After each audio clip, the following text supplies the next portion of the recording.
कहा तड़ी कि चश्मा लगा के हैंडसम लगा तारा साउथ वाला हीरो से न कम लगा तारा। अच्छा ये प्यार देख के आप सबके हमके मन करा था कि हम बेगूसराय में ही रह जाए, जाइबे ना करिए अपना घर। ये हमारे सभी दोस्त मित्र भाइयों का प्यार है और मैं हमेशा चाहूंगी कि मैं बेगूसराय में आऊं, क्योंकि ये प्यार और स्नेह मुझे और कहीं नहीं मिलने वाला है। कि तहरे के दिल हम देहबे करे जत तो बम लागता।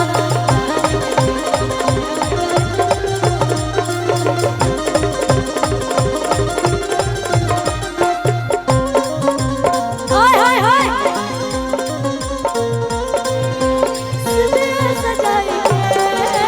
ए भैया भैया एक सेकंड, जब ई लाइन होके अच्छा केकरा केकरा के गमछी बतनी गमछी अपन अपन हाथ में ले लीता भाई, गर्व से कहते हैं कि हम बिहारी हैं जी। क्या जी तो गमछी पहचान बतनी गमछी अपन अपन हाथ में ले लीजा। आ जब हम गीतिया गाए तो अपन गमछी उड़ैया लो कि सुते न संगवा खटिया पा, सुते न संगवा खटिया पा सजिया सजाए के सैया जी सैया जी सैया जी दिलवा मांगे गमछा बिछाए के सैया जी दिलवा मांगे गमछा बिछाए के। सुते न संगवा खटिया पे, सुते न संगवा खटिया पे सजिया सजाए के। अच्छा ये गमछी लेके नहीं खलवाई तने गमछी खोलिए भाई। कहा तारी सैया जी सैया जी सैया जी दिलवा मांगे गमछा बिछाए के सैया जी दिलवा मांगे गमछा बिछाए के।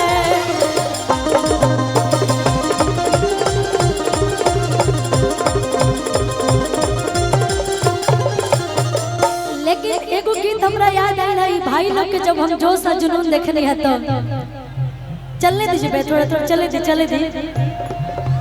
कहा था माटी को सोना कर दे, माटी को सोना कर दे ऐसे कलाकार है जी।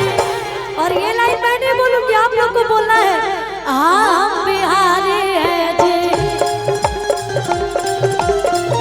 हाँ हम बिहारी है जी, थोड़ा संस्कारी है जी, हाँ हम बिहारी है जी। भैया भैया भैया इतना जानी बानी जा, ये तो गर्व के बात है कि हाँ हम बिहारी है जी।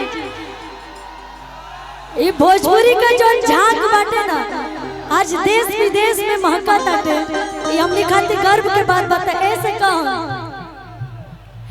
माटी को सोना कर दे, माटी को सोना कर दे वाले कलाकार है जी, हाँ हम बिहारी है जी, थोड़ा संस्कारी है जी, हाँ हम बिहारी है जी, थोड़ा संस्कारी है जी, हाँ हम बिहारी है जी, थोड़ा संस्कारी।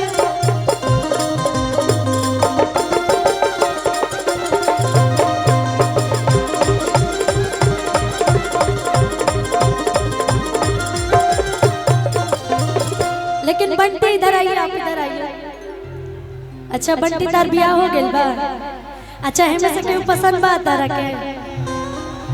कोई पसंद है तो बोलिए, हम लगन करवा देंगे, हम अगुआ बन जाएंगे। इतना ना है कि कंफ्यूज हो जा रहे हैं। कह रही है इतना ना है कि कंफ्यूज हो जा रहा है। अच्छा बहुत सारे लोग हैं मानते हैं, लेकिन एक होगा ना भीड़ में कोई एक ही पसंद होगा, ऐसा कोई नजर आया अभी तक आपको? बोले ना रहे कि कंफ्यूज हो जा रहे हैं। बेचारी कंफ्यूज हो गई है यार। अच्छा आपको बंटी पसंद है कि बबली पसंद है? कह रहे सब दोनों दोनों के लिए बोलो तब बात करी भी आके। हम दोनों सच में बड़ी सुंदर बिबाड़ी, केहू के पसंद आ जाए। चला हम अगुआ बन जाता नहीं। कहा तारी कि हीरो हो धीरे धीरे हंस के आ रहेला दिनवा में धंस के।